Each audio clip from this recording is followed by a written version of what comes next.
I've had someone ask me recently if it makes sense for the cheating partner to remain friends with any of their same sex colleagues after the affair has happened.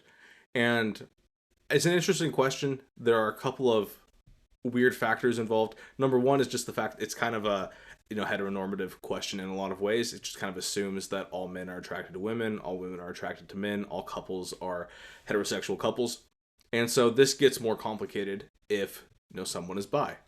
But putting that aside for now, just the question of should your partner who cheated on you be allowed, so to speak, to be friends with someone that they could, in theory, be romantically interested in? That's the core nutshell of the question.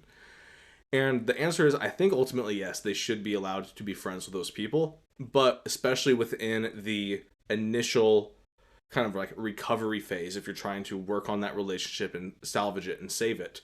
Number one, it wouldn't make sense for them to even want to be spending that much time with other friends. Like they should be devoting a lot of their time to you and making that relationship work, make that relationship be strong. Number two, the specific context of how they cheated is really important. So if they cheated on you with one of their friends who's of the opposite sex, then yeah, it does make more sense in that context to be like, yo, let's pump the brakes on that for the time being. Let's get you out of that circle of friends, at least for now, just as a sign of good faith that like you're going to put up some guardrails right now to make sure that doesn't happen again. But ultimately, I don't think it makes sense to live in this world of I'm going to cut off all access to anyone that my partner could be interested in. Because number one, is that really a person that you trust? And if you don't trust them, why do you want to be in a relationship with them? And number two, you just wouldn't, it just doesn't make sense to want that for your partner, to limit who they could be friends with. So you want to exercise some just caution. You want to communicate boundaries and timelines for those boundaries to make sure that you're not going to be, you know, unduly stressed by wondering whether or not something is happening.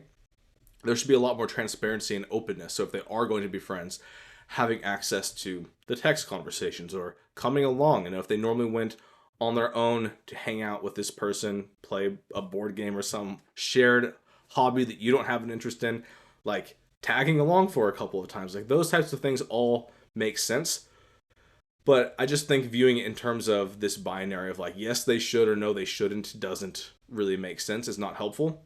Because to give one example, if they didn't cheat on you with someone that they kind of knew in person, it was like all done online. It was mainly emotional affairs with multiple different people all across the country. That's the type of thing that you should be trying to put up the guardrails around to make sure that doesn't happen again. But interpreting that, like importing the fears there into a context where they haven't been unloyal, it could make sense in some contexts, but overall, just try to give yourself less to worry about. And if you are that worried, then it's probably not worth trying to fix the relationship.